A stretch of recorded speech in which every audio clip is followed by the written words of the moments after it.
Welcome to RTV. Jemimah Rodrigues ఈ పేరు ఇప్పుడు భారత్లోనే కాదు ఆస్ట్రేలియాలో కూడా మార్మోగిపోతోంది. గురువారం జరిగినటువంటి మహిళల వన్డే ప్రపంచ కప్ సెమీస్లో మరుపురాని ఇన్నింగ్స్తో యావత్ దేశాన్నే తన వైపు తిప్పుకుంది ఈ 25 ఏళ్ల చిచ్చర పిడుగు. మహిళలకు సంబంధించినటువంటి క్రికెట్ను పెద్దగా పట్టించుకొని వాళ్ళకి అసలైనటువంటి థ్రిల్ చూపించింది ఈ లేడీ సింగం.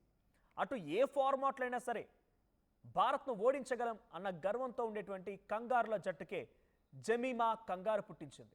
ఫైనల్లో భారత్తో గెలిచి వరల్డ్ కప్ సాధిస్తే వచ్చే ఆనందం కంటే ఇక రెట్టింపు ఆనందాన్ని యావత్ దేశానికి పంచిపెట్టింది ఈ జెమిమా రోడ్రిగ్స్. ఇండియన్ ఉమెన్ క్రికెట్లో కొత్త స్టార్ని పరిచయం చేసింది. ఇక క్రికెట్లోనే కాకుండా జెమిమాకు ఇతర ఆటల్లోనూ ప్రావీణ్యం ఉంది. హాకీ, ఫుట్బాల్, బాస్కెట్బాల్ కూడా ఆడుతుంది. అలాగే సోషల్ మీడియాలో ఎప్పుడు యాక్టివ్గా ఉండేటువంటి క్రికెటర్గా కూడా ఇప్పుడు పేరులో నిలిచింది జెమిమా. రీల్స్ చేస్తూ సందడి చేస్తూ ఉంటుంది.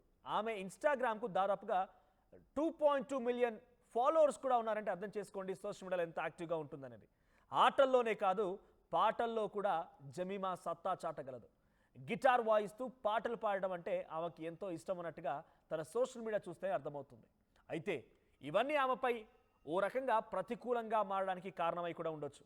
ఏదైనా మ్యాచ్లో విఫలమైతే వెంటనే జెమిమాను టార్గెట్ చేసేవారికి ఈ రీల్స్, గిటార్ ఆయుధంగా మారేవి. ఎప్పుడు చూసినా రీల్స్ వీడియోలు చేసుకోవడం కాదు, ఆటపై కూడా దృష్టి పెట్టాలంటూ చాలామంది ఉచిత సలహాలు ఇచ్చేవారు. కానీ ఇప్పుడు ఒక్క మ్యాచ్తోనే తన సత్తా ఏంటో చూపించి క్రికెట్ ప్రపంచానికి తనంటే ఏంటో చాటి చెప్పింది ఈ జెమిమా.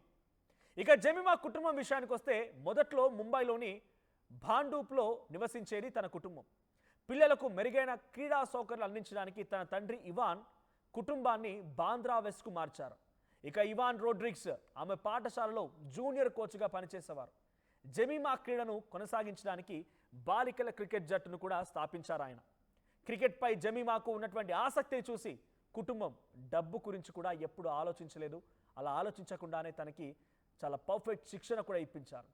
ఈ విషయంలో అసలు రాజీ పడలేదు. శిక్షణ ఇవ్వడానికి సరైన మైదానాలు, అకాడమీలు అందుబాటులో లేనప్పుడు తండ్రి ఇవాన్ ఫుట్పాత్ పైనే జెమిమాకు శిక్షణ ఇచ్చేవారు. ఇంటి గోడలపై ప్లాస్టిక్ బాల్తో బ్యాటింగ్ ప్రాక్టీస్ చేయించేవాడు. ఆనాడు తన తండ్రి పడ్డ కష్టమే ఇప్పుడు తన స్థానంలో తనను ఈ స్థానంలో నిలబెట్టిందని జెమిమా చాలాసార్లు చెప్పుకొస్తూ ఉంటుంది. జెమిమా ఆడిన అద్భుత ఇన్నింగ్స్ మహిళలకు క్రికెట్ ఇప్పుడు ఒక కెరీర్ అవకాశంగా ఎదిగింది. ఒకవేళ ఈ వరల్డ్ కప్లో ఇండియా గెలిస్తే భారత్లో మహిళల క్రికెట్ గతి మరింతగా మారుతుంది. ఆటపరంగా ప్రపంచవ్యాప్తంగా మహిళల క్రికెట్ వేగంగా పురోగతి చెందుతుందని పలువురు క్రికెట్ అనలిస్టులు అభిప్రాయపడుతున్నారు. ఇక జెమిమా ఆడిన తీరు, జెమిమా మీకు ఇచ్చిన ఇన్స్పిరేషన్, జెమిమాని చూడగానే మీకేమనిపిస్తోంది కామెంట్ చేయండి.